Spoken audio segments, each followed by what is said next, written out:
They're up next. Joining us right now, live on the phone, exclusive interviews in the White House tonight, President Donald Trump. Mr. President, thank you for being with us. Well, thank you. They did a very good job, I will say. Okay, they get good grades. Let me go to the Woodward book. I was first surprised that you spoke to him. I don't think a lot of good comes from talking to Bob Woodward, my own personal opinion. But let's go to the things that Karl Rove was pointing out that Biden said today. 10 days after the first identified case, 10 days, you put the travel ban in effect. Then it was a subsequent ban, the first quarantine in over 50 years. He said it was hysterical xenophobia and fear-mongering on your part. 2.5 months later, he reversed himself, at least according to a campaign ad. What do you believe that one decision, 10 days after the first case in America, what impact did that have? And what were you saying to Bob Woodward? Well, first of all, on the Woodward book, on the book itself, he called. I didn't participate in his last one, and he does hit jobs with everybody. He even did it on Obama. But constant hit jobs on Bush. I guess they did 3 books. They were all terrible. So I figured, let's just give it a little shot. I'll speak to him. It wasn't a big deal. I speak to him, and let's see. I don't know if the book is good or bad. I have no idea. Probably, almost definitely won't read it because I don't have time to read it. But I gave it a little bit of a shot. Sounds like it's not going to be good. But if you look at what I said today, I said, don't panic. We don't want to be jumping up and down and going wild. Don't panic. I'm a cheerleader for this country, and I don't want to see panic. And I thought what Matt said was fantastic because we would have lost 2 million, 2.5 million lives instead of the number we're talking about. Anything above 1 is no good. It's no good. We can't have it. It was China's fault. They sent this to us, and it's no good. But I thought I'd give the Bob Woodward some time. I gave him some time. But as usual with the books he writes, that didn't work out too well. Perhaps, I don't know. Maybe it's good. Who knows? But as far as the timing is concerned, I did something very important. As you know, at the end of January, I banned China because the people from China, because they were heavily infected. And I had a lot of people, including Dr. Fauci, and I don't say that with disrespect. It's really what he believed. But a lot of people believe that we shouldn't ban him. It was no reason to ban him. And Biden was going around for many, many weeks after that saying it's not even going to be a problem. You covered it incredibly. Actually, Karl Rove covered that incredibly tonight, and just incredibly, actually. And they were all going around, no problem, no problem. Everybody, practically everybody. Nobody had any idea it would be as violent as it turned out to be. And we studied it. We understand it. Now we're opening up. But we could have lost 2 million, 2.5 million, maybe even more than that if we did it a different way. And we've done a really good job. And if you look at our numbers, our fatality numbers compared to other countries, we're in really, I mean, it's amazing what we've done. We've been able to do something that a country, especially with the kind of size we're dealing with, we've done an incredible job. I watched your press conference today, and the general tone of the questioning was that you misled the country because you told Bob Woodward on February 7th, this looks like it's going to be 5 times as bad as a normal flu virus. I think most Americans may not even know that there are years with the influenza virus that we lose tens of thousands of Americans. It's not uncommon. But your actions just 7 days earlier were you put a travel ban in effect, and a quarantine in effect, again, hasn't been done in 50 years. So actions mean something, and you taking it seriously was very clear then. And then when you said, well, I don't want people to panic, they say, well, you must have been downplaying it. Wouldn't your actions contradict that narrative? Yeah, absolutely. And if you look at, we've had flu years where we lost 70, 80, and 90,000 people. People don't realize that. But if you look that and multiply that times 5, it's actually more than we lost. Now, we could have lost 2 million, 2.5 million, as Matt said, if we did it a different way. But what I want to show is I want to show a calmness. I'm the leader of the country. I can't be jumping up and down and scaring people. I don't want to scare people. I want people not to panic.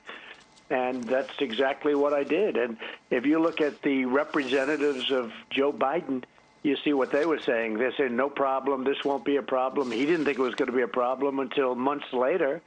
He was way late. Pelosi was way, way late.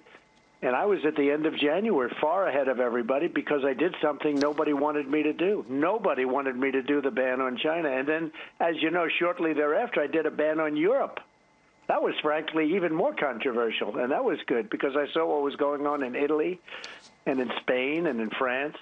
And we did a ban there. And if we didn't do those bans, we would have had numbers that were much, much more. And if we didn't do the shutdown and now the reopening, and they should do the opening faster. If you look at some of the states like North Carolina, Pennsylvania, you look at what they're doing. They're shut down. They're still shut down. Michigan is terrible. It's still shut down. And that's a shame. It's a shame. They don't know what they're doing, frankly. But they should all be open, and our country is doing very well. We have record numbers of jobs. You saw the numbers just came out. For the 4 months, it's the largest number ever by far, not even close. And retail sales, the same thing. It's record numbers. So we're opening up with a strong V, not just a V. It's a very strong V. And we're going to have a tremendous year next year. We're going to have a very good quarter, and that's going to be announced before the election. But there's voting going on now. You see Joe Biden, he makes very few appearances. The media seems to be willing to, I don't think he's answered 100 questions since March. You've answered a couple of thousand-plus questions in that period of time. Do you think the media is giving him a pass? Do you see, look, everybody that I meet, that I run into everywhere, and even people in the media, interestingly, quietly, and Democrats I know quietly, are saying Joe looks like he is weak and he is frail. How do you interpret Joe Biden, the basement bunker strategy, his unwillingness to take questions? Well, the media, in terms of what they're doing, is actually worse than what you're saying, because it looks to me like they're asking him a question and then he's reading an answer off the teleprompter. Now, that would mean that, like your friend over there, Donna Brazile, who Fox brilliantly hired. He sounds like your favorite host. Time. Donna Brazile, that's another real great one. But it would look to me like he's been given the questions and he's reading the answers. But that would mean that the media is giving him the questions. They never gave me the questions, I can tell you that. It's like we have some pretty wild times, but they hit me with the worst possible questions possible. And you have to learn to do it, and you have to be able to do it. And if you can't do it, you can't be a politician. You certainly can't represent our country, because when you deal with President Xi and Putin and Kim Jong-un and all of the people you have to deal with, in all due respect to the media, they're much tougher, they're much smarter than the people I have to deal with in the various rooms and outside by the helicopters and all the places I'm willing always to take questions. But I don't get any help in terms of here's the question and you can read an answer to it. I've never seen anything like it. And frankly, I think the media is disgracing themselves. But it's obvious that Joe is reading the answers off a teleprompter in many cases. That happened yesterday when he said, move it closer. A woman asked him a question, I think is move what he it closer, said. Meaning move the teleprompter closer. It's terrible. It's actually terrible. It got ignored today. You added today 20 additional candidates to the previously used list of potential justices, quote, in the mold of Scalia, Thomas, and Alito. Among them, Senator Tom Cotton, Senator Ted Cruz, Senator Josh Hawley, people well known to this audience. Why did you want to release them? And you're also calling on Joe Biden to release the names of people he would like to appoint to the U.S. Supreme Court. Because outside of war and peace, the most important thing a president does is select Supreme Court justices and judges. You know, we're going to have probably over 300 by the end of my first term, which is a record. Over 300 federal judges and Court of Appeals judges, too. So that's a number that nobody thought even possible. And we will have that number, and it'll be all confirmed and done and great. And also Supreme Court judges or justices. And the whole country, it depends on these decisions, which way you go, whether you have a Second Amendment or not. I mean, the Second Amendment would be under siege. If I wasn't here, you wouldn't have a Second Amendment right now. You wouldn't have a right to guns. You would, whether you had it or it was just almost totally obliterated, but it would be in a very different form than you have it now. I've kept it totally as it was, and it's something I'm very proud of. And people, I think it's a real voting issue, a Second Amendment. life. You look at that. So these judges are going to be making massive decisions, and the next president is going to get 1, 2, 3, or 4 justices of the Supreme Court. I have 2. That's actually considered a lot. You've had many you've had many presidents, frankly, where they didn't have. I think they had none. Many of them had none. You know, they stay on there a long time. You don't have many, and they stay on there for a long time. So you've had presidents with none that have been in for a long period of time. But I've already had 2, and you could have literally anywhere from 1 to 4 additional. That changes the entire fabric of the nation for many years. You know, they were on the court for 25, 30, 40 years, depending on the age, depending on what age you choose. And frankly, most of them are young because you want to pick young. You want them on as long as you can have them on. So it's a very, very important thing that's happening. And I felt that I should announce the list, and from which I will only pick. So we had 22 or 23, and now I added 20. So we have about 43. And it will only be from that list that I'll pick, whether it's 1, 2, 3, or 4. It'll only be from that list. So everyone can look at that list, and they'll be happy or not happy. Joe has to put up a list. This was something that I came up with the last election. I think it might have been one of the reasons for my success in the election, because people weren't sure. Who would I pick? And I actually put out a list of 20 and then 25. And I said, only from that list. Well, only from this list and the previous list will I pick. Joe has to come up now with a list. He should come up with a list. Otherwise, people can't vote for him. But the reason he possibly won't is because he's going to come up with far radical left judges. I mean, these will be people that are very, very far to the left, that are, you know, revolutionary in a sense, I think. And he's got to come up with them. I don't know that they're going to allow, because they control him totally. They control Joe Biden. He's not controlled. He's not in control of himself. He's controlled by the radical left. It's a very dangerous part of our society, and he is totally controlled, and he's not going to be able to name Democrat judges that are in the middle someplace or normalized, you know, people that are like normal people. He will be forced to pick extremely radical left judges, and I don't think you can get elected if you do that. If you do what he has to do, which is name the judges that he's going to pick, or the justices soon to be that he's going to pick, I don't think it'd be electable. So he's got a real problem. Let me go to the issue of national defense. As president, the largest military buildup since the Reagan years. First pay raise in many, many years for our military. You resolved the VA hospital scandal that existed in the Biden-Obama years. You removed the rules of engagement, which allowed you to beat the caliphate in Syria, which Joe and Barack were not able to do. You got Soleimani, Baghdadi and Associates. You got the al-Qaeda leader in Yemen, and you're pulling America out of long, protracted wars by the use of new military technology.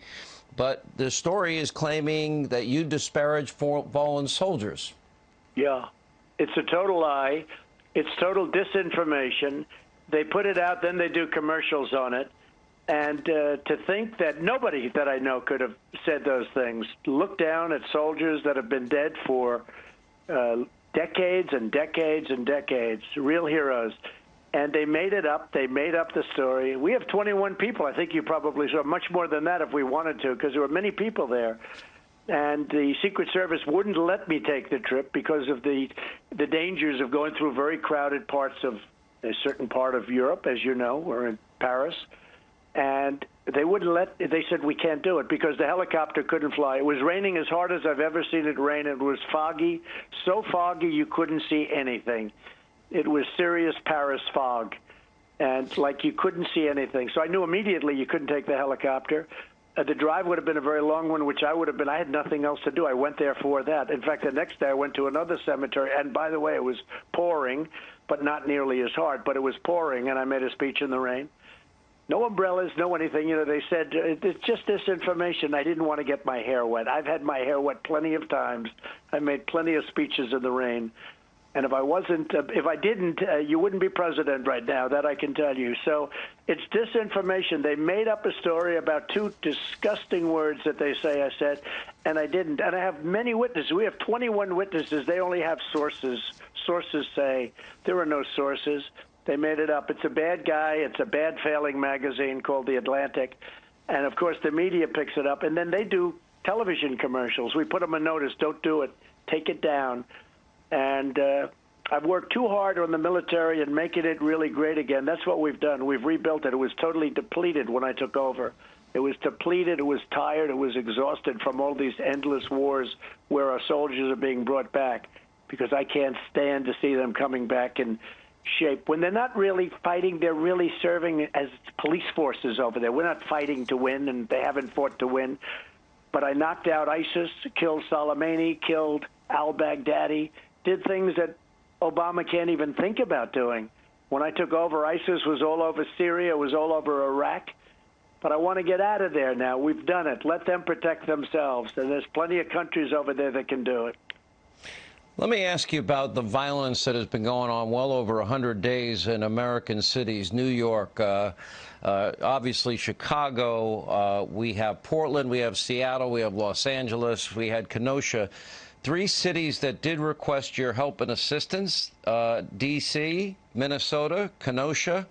You were able to send in the Guard. They restored order. You've been begging the de Blasios and Mayor Lightfoot and Ted Wheeler and the governor the mayor of Seattle, pretty much begging them to allow you to help them restore order. Joe Biden had said at one point police become the enemy. He wants to reallocate funds. Kamala Harris was for the reallocation or defunding the LAPD, $150 million. You got $1 billion now cut from the New York PD. Why do you think that these mayors and governors steadfastly refuse your offered assistance to restore order? Well, Kenosha is a great example. That was ready to burn down after 3 nights, and we went in with the National Guard and just closed it out. It took, so quick. And Minneapolis is another example. The problem is it was burning for 2 weeks before the National Guard came in, and once the National Guard came in, it was over. It took, you saw it, 45 minutes to 1 hour, and it was all over. This was going on for weeks, and we would do the same thing. We were ready to go into Seattle. They took over 20% of the city, a big chunk in the middle of the city. And they heard, we told them we're coming in. And then they sent their police. And their police are fine. They're good if they let them do what they're supposed to be doing. But they don't do that.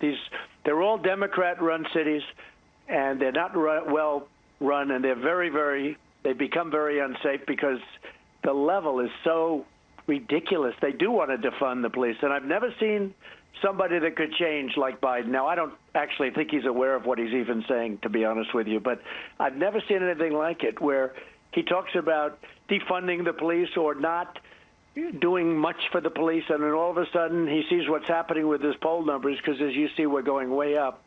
I think we're leading in Florida, we're leading in Wisconsin, we're leading in Pennsylvania, we're leading in North Carolina, I think we're leading in New Hampshire, we're leading by a lot in We're really leading by a lot in Ohio. I just saw a poll a little while ago. I think we're leading all over the place, frankly. But, the fake news doesn't like to say that. I must tell you that Fox has among the worst pollsters of all. I think they're terrible. I don't know who at Fox is doing it, but they're terrible pollsters. And they have been, frankly, even 4 years ago. It's probably the same group, but they don't have a clue, your pollsters.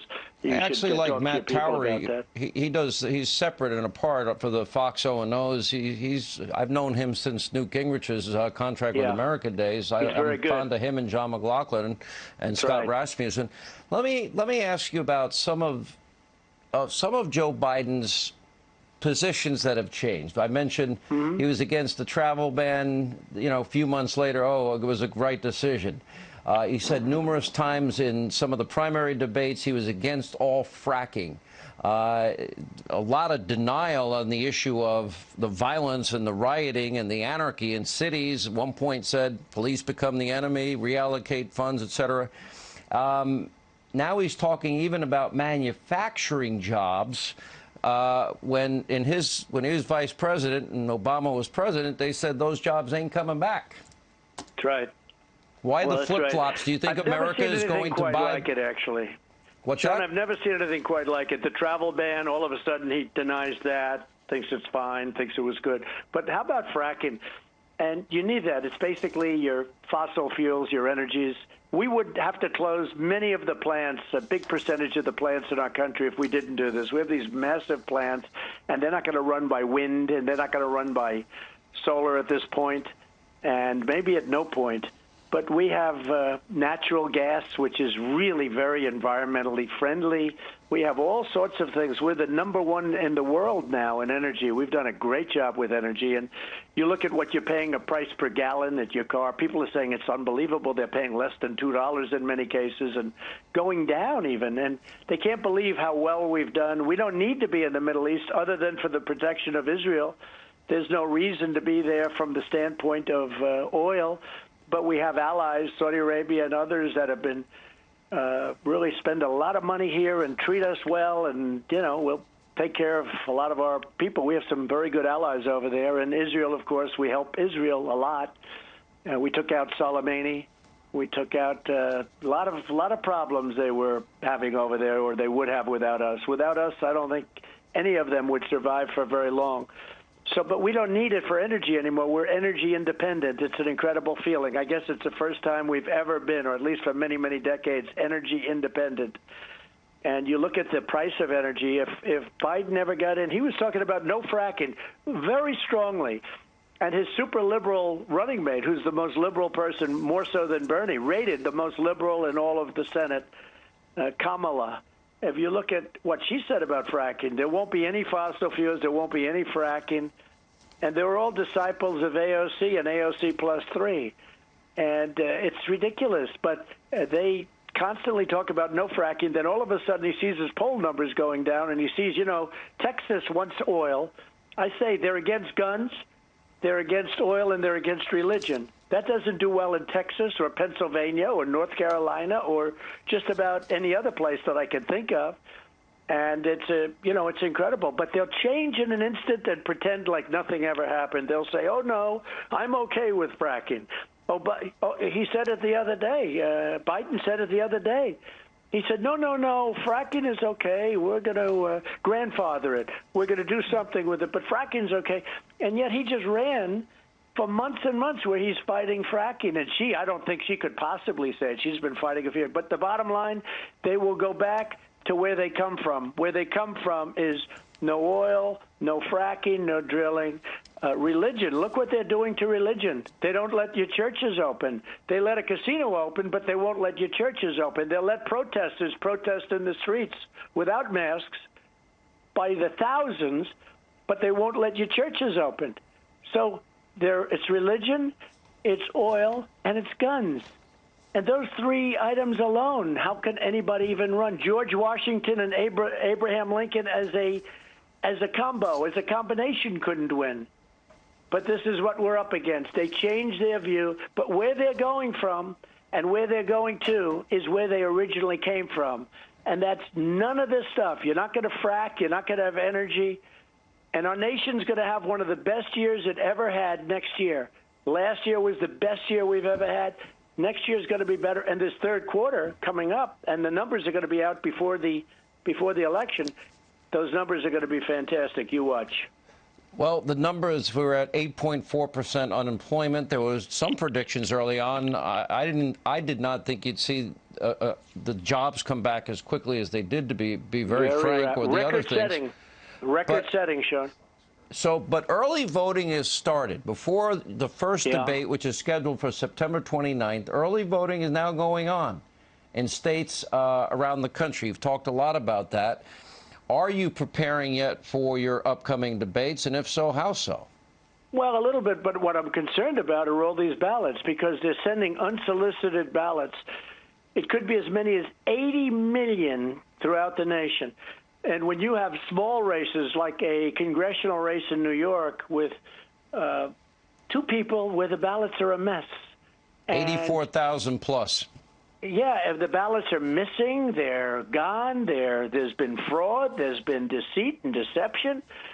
And this is just a small congressional race, Carolyn Maloney, a small congressional race. And then you look at New Jersey, what happened in Patterson, what happened in Virginia, what happened in almost every place. And these are small little races that are easy to, you would think it would be very easy, but it's terrible. And now we're sending out 80 million ballots, and they're unsolicited.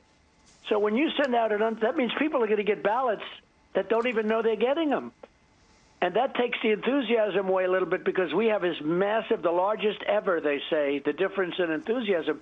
But if people are going to start walking up to your door and saying, do you want to sign this? They'll say, I don't want to vote. Well, sign this. Okay, I'll sign it. There's no enthusiasm necessary there. It's really a corrupt system. And you watch, they have a plan, and the plan is not a good plan. They look to tie it all up because they can't control the ballots on a small congressional race and smaller races even than that. And now you're going to control 80 million ballots? I don't think so. Well, Attorney General Barr has warned about it. The Heritage Foundation has identified almost 1,000 convictions on the issue of voter fraud, almost 1,300 examples of voter fraud. You know, the election is now, anecdotally, there's been reports that maybe your campaign is short on cash. I made some calls today. My sources say that is not the case. Yeah, I'm a little shy of $300 million, but I was told by a friend in Florida that Joe Biden has 3-to-1 ads running against yours. Is this a strategy you're waiting, or is this something that you didn't want, maybe you're just ramping up after Labor Day? So 4 years ago, I won it in the last month. And we have about 3 times more cash now than we had then. And that's without me putting up any. If I needed extra, I'll put it up myself. I said that 2 days ago. I said if there's any necessary extra cash. But we have a lot of money coming in small donors. I haven't been heavy on big donors because I don't want to call them. You know, when you call big donors, you sort of put yourself in a very compromising position. When somebody puts up a lot of money, you're in a compromised position. Whether you say it, whether you don't say it, it doesn't matter. And what I like are the small donors. But no, we have substantially more, 2 to 3 times more than we had 4 years ago at this time. And 4 years ago, we won. But if we needed any more, if I saw that we were going to need more, I would put it up myself. Absolutely. Mr. President, we have an election, and we have less than 20 seconds for you. An election in just 55 days. 20 seconds, what this means to you, this election, and what does it mean to the country? If and when we win, we're going to have the greatest economy in the history of our country. It'll be next year, and you will see numbers like you have never seen, with tax cuts and regulation cuts further. Already done the biggest tax cut in history, but we're going to do a great job, and we're going to keep our military and our vets very, very happy. Mr. President, from the White House tonight, thank you so much for joining us. Thank you very much. All right, that is unfortunately all the time we have left.